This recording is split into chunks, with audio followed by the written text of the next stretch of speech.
পড়ো পড়ো তোমরা পড়ো।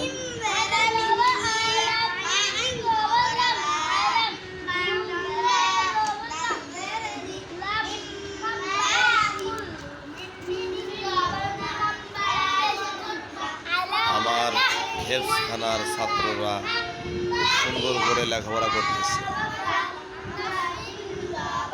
তানবীর হাসান, মোহাম্মদ আলী, হাবিব হাসান, রায়ান হাসান, রুদ্র হাসান,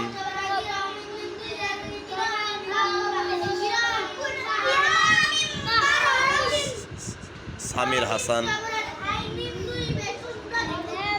শোয়েব হাসান খুব সুন্দর করে লেখাপড়া করতেছে। বলো দেখি। আলাম নাখ